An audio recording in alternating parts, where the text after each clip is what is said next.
de Cirugía Oncológica y Coloproctología. Recibimos al doctor Juan Camilo Correa Cote. Él es cirujano general Universidad de Antioquia, cirujano oncólogo de la Universidad de Toronto, maestría en TICS de la Universidad CES y candidato a doctorado en epidemiología. La charla que nos va a ofrecer el día de hoy es Inteligencia Artificial para Predicción y Manejo de Cáncer Colorectal. Muchas gracias, doctor, y bienvenido.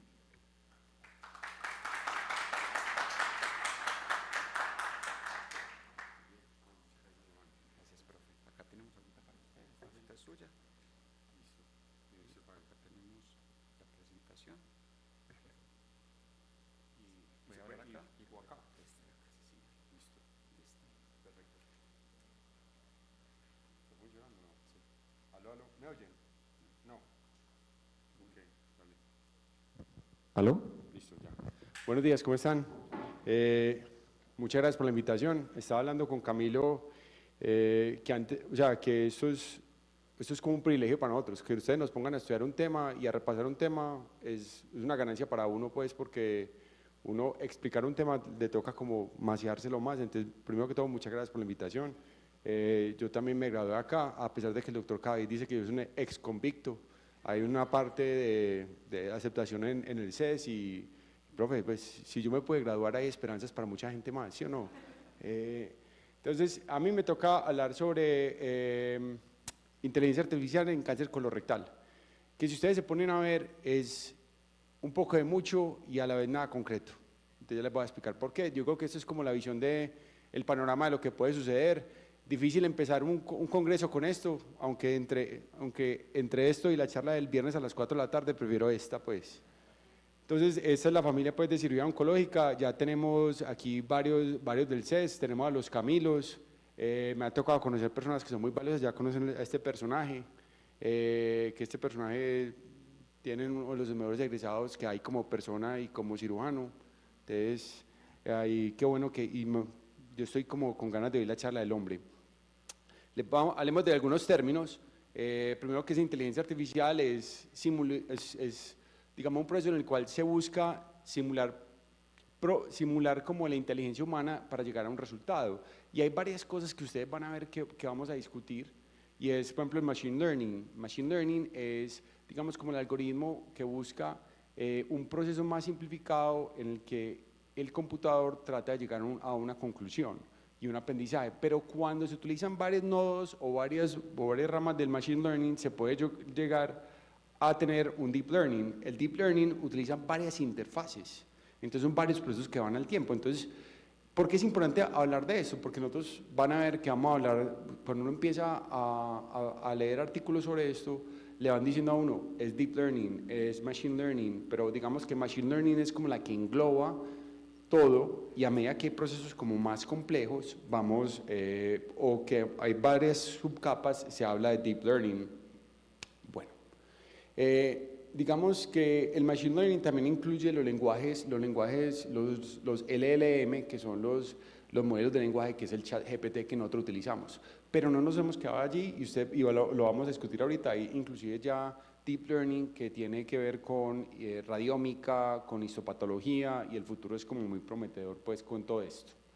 Esto es lo que yo les quería mostrar. Hay una cosita, y es importante tener en cuenta cómo se generan estos procesos.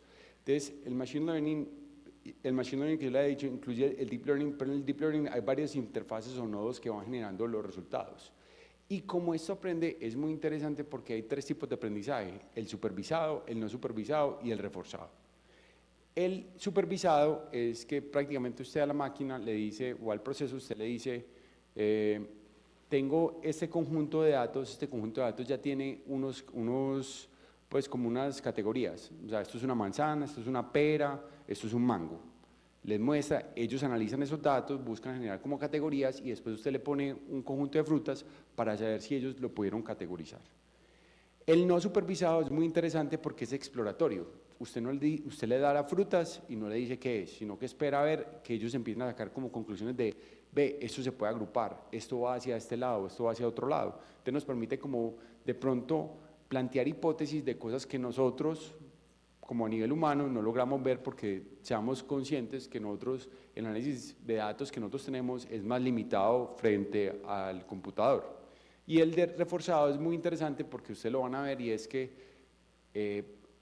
el sistema recibe un premio o un castigo si no tiene exactitud. Entonces, esto es lo que nosotros estamos viendo ahora. Entonces, les voy a pedir un favor, no me saquen ChatGPT, no ChatGPT, pero analicen cuánto les costaría a usted, cuánto tiempo les cuesta a ustedes encontrar esta respuesta. ¿Lo pueden hacer, por favor?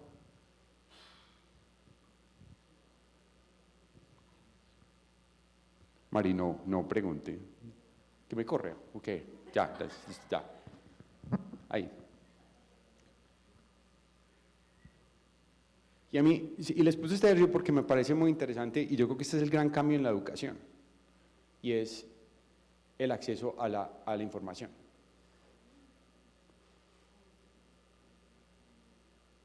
Bueno, ya se les pasó 2 minutos, entonces qué pena, pero me van a regañar. 2 minutos te demoraste. 2 minutos, listo. Ahora, esta respuesta. Paciente de 65 años, lesión colónica en ángulo hepático, imagen que sugiere posible compromiso duodenal por extensión, como comorbilidad el paciente tiene hipertensión, diabetes y EPOC, no tiene metástasis a distancia, ¿cuál es la conducta más apropiada? Entonces vean que hay una diferencia entre ambas preguntas. Una pregunta es concreta, una pregunta es compleja. Y ahorita al final vamos a volver a repasar esto. Y ahorita le pregunto, como en silla caliente a Camilo, ¿qué haría con el último paciente? Y les muestro qué dice ChatGPT. Porque el aprendizaje, pues yo pienso que el mensaje que yo les quiero dar, o lo más importante es, hay una diferencia entre esta información y esta información. Y esta información, en este momento los modelos que tenemos nos sirven mucho, pero para la otra necesitamos tener una supervisión de expertos todavía. Entonces, los lenguajes modernos, que son el ChatGPT, coge artículos, sitios de internet y libros, los analiza y empieza a juntar como qué relación entre palabras, cuál es la probabilidad de que una palabra sea seguida por otra. Entonces usted le pregunta algo y él busca en toda esa base de datos esa palabra con qué más se correlaciona y cómo se puede llegar a una respuesta.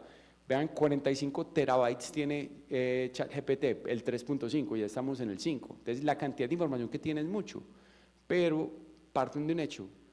Ellos actúan a partir de la información. O sea, es casi como un metaanálisis. Usted sabe que si un metaanálisis usted le llena basura, sale basura. Es lo mismo. Entonces hay que tener en cuenta.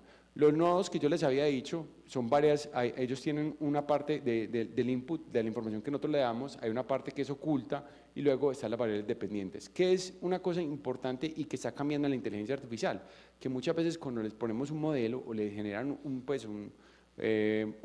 modelo acá, neuronal, no sabemos cómo llegó a la conclusión. Entonces, es uno de los problemas que tiene la inteligencia artificial y está cambiando. Entonces ya hay unos nuevos modelos que llaman XAI, Explainable AI, que busca que el proceso que hizo la máquina para llegar a esa conclusión nosotros la estamos empezando a interpretar. Entonces, mi objetivo hasta este momento es como decirle a ustedes, vean que esto es más complejo de lo que nosotros creemos. Y no es simplemente la IA nos va a resolver todo, sino que nos va a tocar inclusive entender cómo es esto. Hay artículos que hacen, por ejemplo, encontré un artículo que hace una revisión de cuáles son todos los modelos que se han utilizado y qué resultado da. Y de acuerdo al modelo cambia el resultado, porque eso es un proceso que es matemático. Bueno, hay una cosa ahí y es que vean lo que yo les decía, ellos analizan, ven qué palabras se relacionan, lo meten por el proceso del transformador y ya relaciona por probabilidad cuál es la palabra, de acuerdo a lo que usted preguntó, cuáles son las palabras que más se correlacionan con eso y es la respuesta. Entonces, y lo del reforzamiento es lo que ustedes hacen con el ChatGPT. Bien, dedito hacia arriba, dedito hacia abajo, lo estamos entrenando. Entonces, a medida que funciona, este aprendizaje de refuerzo es lo que nos está dando el curso. Y lo que yo les decía, si hay sesgo, voy a tener sesgo. Entonces, aquí hay una cosa muy interesante y es que partimos del hecho es que la IA no nos va a resolver lo que no conocemos. Nos puede plantear hipótesis si hacemos un análisis exploratorio, pero no nos va a decir, vea, es que esta es la solución de todo, porque si nosotros no lo hemos inventado, va a ser muy difícil que él no lo dé. Hay evidencia de los lenguajes en la clínica y ustedes ya lo conocen, lo han puesto a correr contra los exámenes del USMLE, le ha ido muy bien, los modelos tienen diferentes desenlaces, puede hacer elaboración de diagnóstico, revisión de síntesis de evidencia científica, apoyo en decisiones clínicas. O sea, el futuro es prometedor, pero igual requiere es que nosotros estemos ahí con ellos. La limitación es la falta de fiabilidad estocástica, y es que muchas veces le puede decir cosas que no tienen nada que ver o que cambia. O sea, pueden elegir frases incorrectas porque de pronto en la base de datos o donde ellos buscaron no estaban relacionadas.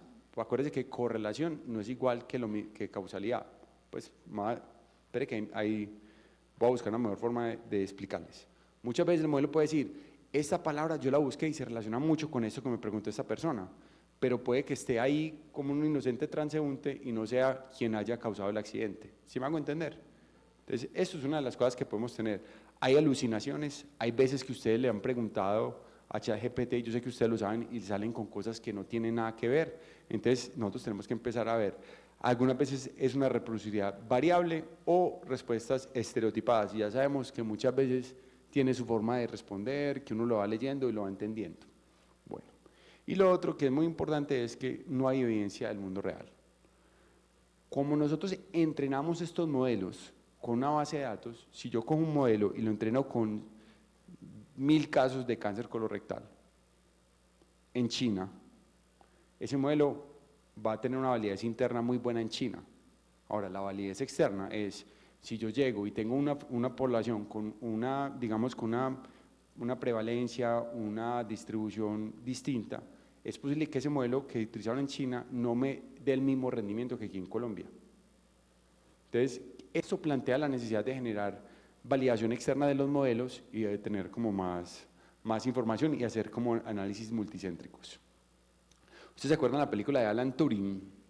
Alan Turing es de los papás de la inteligencia artificial, pues el papá, y esto empezó en 1950, y lo que se ha visto es que a medida que pasa el tiempo, en que encontramos ya más información. Vean que los lenguajes, 2021 fue lo de ChatGPT, la emergencia de Deep Learning para la imagen en médica fue en el 2010, y cada vez vemos cómo el número de estudios en cáncer gastrointestinal ha ido aumentando. Vean lo que han publicado desde 2019 al 2023.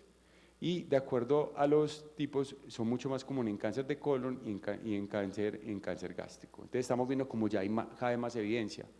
Y es lo que yo les decía, vea, colorectal y gástrico son los que están como liderando esta parte de investigación. Tiene mucho que ver también porque digamos que la necesidad o digamos el presupuesto lo tienen muchos países asiáticos y países europeos, y son como de las causas más prevalentes que ellos tienen de cáncer. En cáncer colorectal las aplicaciones son un montón, la verdad, un montón. Solamente les voy a hablar de un poquito, pero va desde la parte demográfica. Hay modelos que tratan de hacer un análisis y predicción de cáncer colorectal solo con variables demográficas. La parte de la radiómica, la colonoscopia, la imagen digital en histopatología, otro tipo de imágenes, la multiómica, que es interesante porque analiza la genómica, la proteómica, y también analiza también la microbiota del paciente para decirnos quién tiene riesgo y quién no tiene riesgo. Entonces imagínese usted, un ser humano, llegar y juntar, usted le presentan un montón de datos y usted empezar a buscar como correlaciones. Ya la máquina nos ayuda, pues digamos la inteligencia artificial nos ayuda con eso. Del diagnóstico, esto es una revisión sistemática y les puedo decir que en colonoscopia aumenta de 30 a 35% la detección de cáncer colorectal. Pero esto es el especialista con la inteligencia artificial.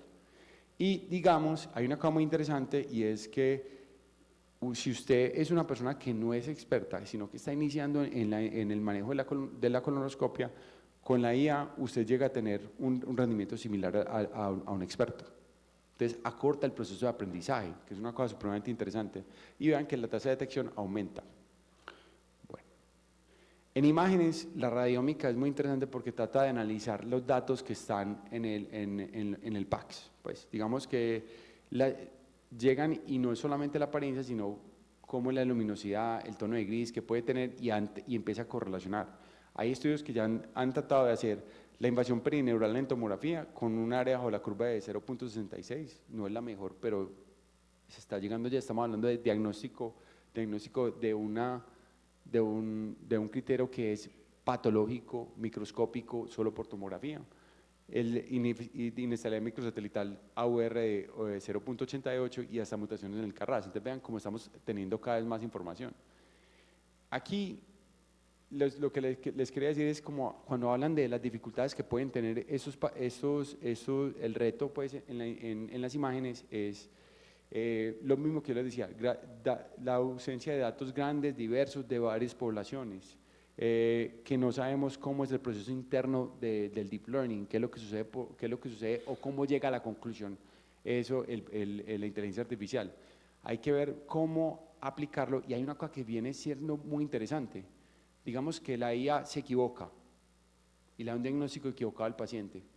¿Quién es el responsable ético? El software, el médico que la utilizó. Y eso ya empieza a abrir como discusiones que trascienden más desde la parte clínica a la parte médico-legal también. Bueno, en patología, ellos, lo que yo les decía, esto tiene la ventaja de que puede disminuir los tiempos, se integra los datos clínicos, o sea, ya no vamos a encontrar el reporte de no tengo historia clínica, pienso que es solamente esto, ya los modelos que están buscando es modelos que cojan datos de la historia clínica, lo relacionen con lo que es las imágenes y nos den un diagnóstico más certero. Listo.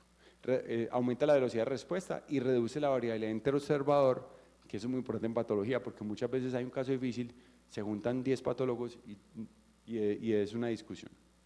El Deep Learning automatiza las tareas, ahí vean 431 casos de cáncer colorectal que inclusive con solo el análisis histopatológico pudieron hacer una predicción con una sensibilidad casi que, pues con una área de la curva del 72% de recurrencia. Estamos hablando de datos que nosotros no teníamos antes. Solamente con la muestra le pueden decir a usted, histopatológica, si ese paciente o no tiene un alto riesgo de recurrencia. Entonces, estamos teniendo acceso a información o digamos a predicciones que antes no teníamos, pero necesitamos conocer el modelo.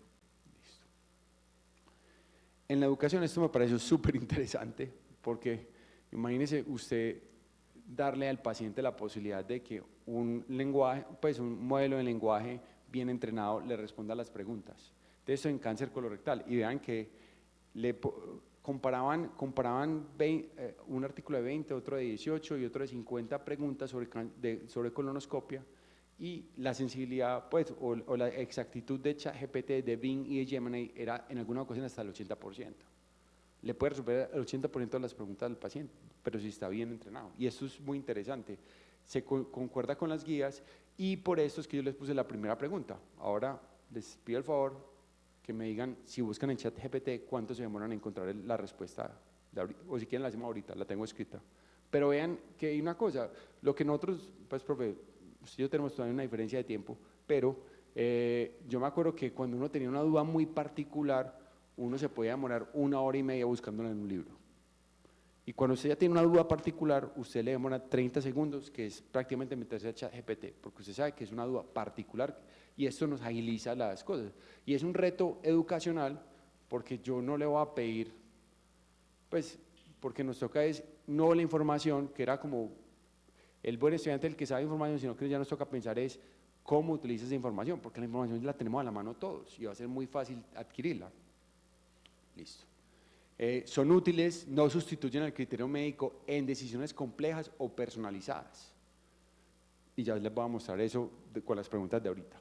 Bueno, y debe integrarse. Entonces vean aquí, en ese artículo me gusta alta reproducibilidad, es fidedigno, se comprende bien y utiliza, pues tiene unas buenas respuestas que pero no llega al nivel de un experto en cáncer colorectal. Cuando son casos complejos, estos modelos, obviamente, como están entrenados en otras cosas, no nos responden y no nos van a suplantar. Eso de que la inteligencia artificial va a acabar con nuestro trabajo, no, eso no creo. Y puede ser como un uso complementario. Listo. En genómica, otros usos, lo que yo les decía, los análisis ya de relaciones entre genes, eso va a tener mucho más trabajo y nos está hablando inclusive de modelos predictivos, que eso es supremamente interesante. Y la metagenómica, que es utilizar la microbiota, también tenemos nueva evidencia. Esto a mí es un tema que me encanta porque es como la respuesta que uno es lo que come, pues cada uno tiene 250 millones de bacterias y uno es como Cada uno tiene 250 millones de bacterias y nosotros somos una galaxia para esas bacterias y tener buenas bacterias nos mejora la salud. Entonces, empezar a encontrar esa correlación es súper interesante. Una cosa súper buena, y eso yo creo que le encantaría a todos nosotros, es que hay modelos para que la historia clínica sea más fácil de hacer y que nos respondan y sean mucho más ágiles, y esto nos va a ayudar. Una foto en esos días que sacaron en Twitter de acostaron a una enfermera en el piso, y en Inglaterra mostraron la cantidad de papeles que tienen que llenar a mano para ingresar, y la cantidad de papeles que tenía que llenar era más larga que ella. Entonces, esto nos va a ayudar y nos va a agilizar la vida. Hay inclusive este estudio que buscaron con la resonancia predecir la respuesta patológica en cáncer de recto a neoadyuvancia. Y eso es una de las cosas, vean que tiene una sensibilidad muy buena, demasiado buena, que no es la misma que nosotros tenemos como con los radiólogos expertos. Entonces estamos teniendo acceso a más información. Esto es qué hacer con las juntas multidisciplinarias. Y están hablando que, por ejemplo, en Inglaterra, el costo de la junta multidisciplinaria es muy alta. Y es alto porque inclusive hay pacientes complejos que no alcanzan a llegar a las juntas o que por cuestiones de tiempo solamente se discuten en menos de 2 minutos. Entonces, ¿cómo tener esto para asegurar calidad? Y que nos pueda ayudar la inteligencia artificial a detectar errores, estandarizar el reporte, la automatización reduce la carga de trabajo, puede hacer un análisis de costos si usted lo entrena bien y nos ayuda pues a manejar la parte de infraestructura y que sea más fácil, sobre todo cuando lo estamos haciendo pues, virtuales. Y se pueden utilizar con múltiples parámetros. Entonces, ya hay modelos que están buscando que se tengan en cuenta varios parámetros, inclusive los parámetros sociales, que muchas veces se nos escapa de nosotros de la parte médica, pues. Entonces, lo que nosotros vemos es que esto va a ser una cosa que va a revolucionar todo el tratamiento en cáncer colorectal y va a ser una ayuda más para nosotros. Yo no creo que nos suplante, creo que nos toca aprender, nos toca empezar a entender que si un modelo fue validado en algún otro lado y fue un buen rendimiento en otro lado, tenemos que preguntarnos si ese modelo sirve en nuestro medio y ser consciente de que no es simple, sirvió allá, esta es la solución, es la panacea, sino venga, tenemos que analizar cómo está en nuestro medio toda esta situación. Desde el ejercicio, les pido por favor nuevamente que saquen ChatGPT y me respondan esta pregunta.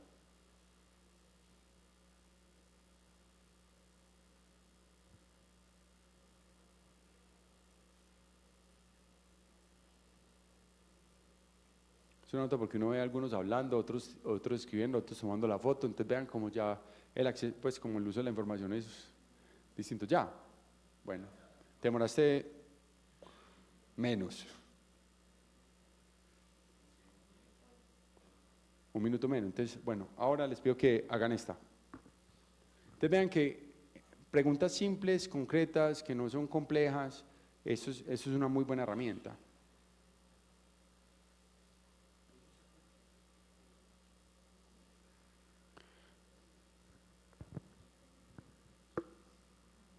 Cami, me gustaría que vos me dieras tu percepción de qué harías con este segundo paciente.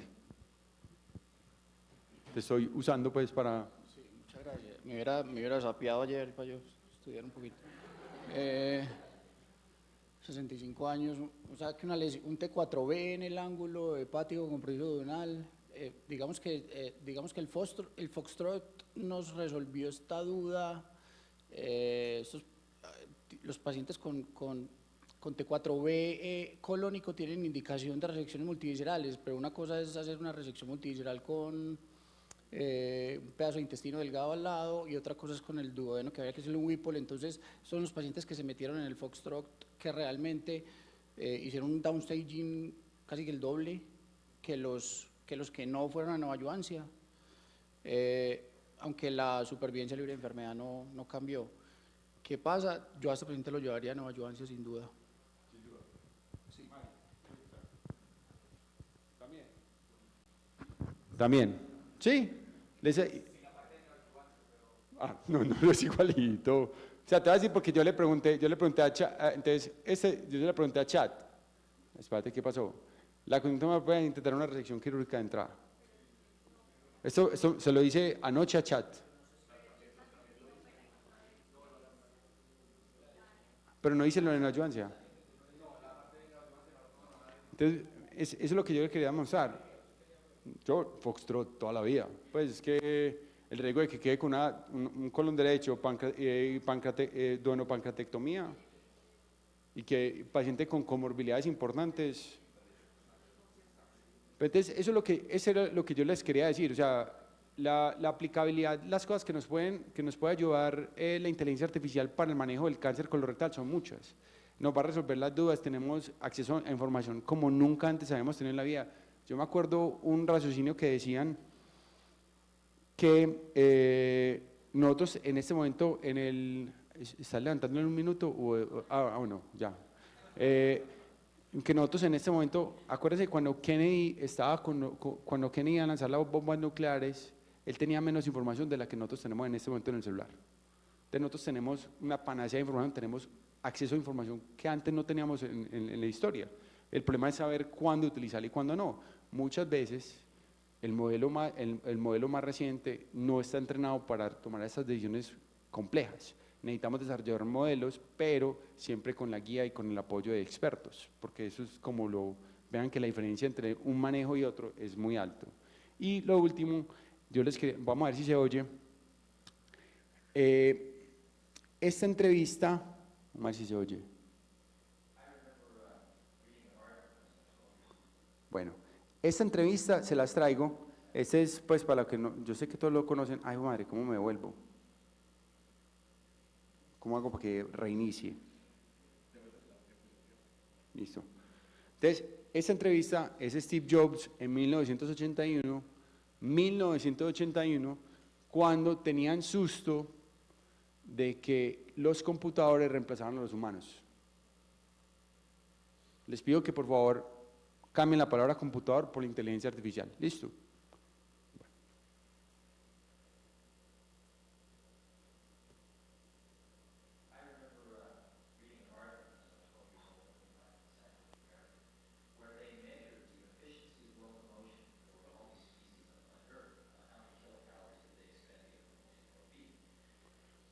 ¿Sí se está oyendo o más o menos? ¿Los de atrás sí oyen? Sí, bien, listo, perdón.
Entonces, eso es lo que yo les quería decir. Steve Jobs dice que nosotros los humanos somos creadores de herramientas. Esto es una herramienta más que va a lograr que nosotros hagamos las cosas mejores. Yo sé que todos ustedes, lo que antes se demoraban 30, 40 minutos en PowerPoint para hacer una gráfica, lo meten en ChatGPT, ya quedan como unos diseñadores súper tesos, les hacen mejores cosas, ayuda a tener resumen, ayuda a resolver dudas. Entonces, es una herramienta supremamente buena. Hay que saberla utilizar, pero que sea nuestra bicicleta, no nosotros, ¿sí me entienden? O sea, esto nos complementa, nos ayuda a llegar más lejos, bien utilizado y sabiendo cuándo la debo utilizar y cuándo no. Muchas gracias.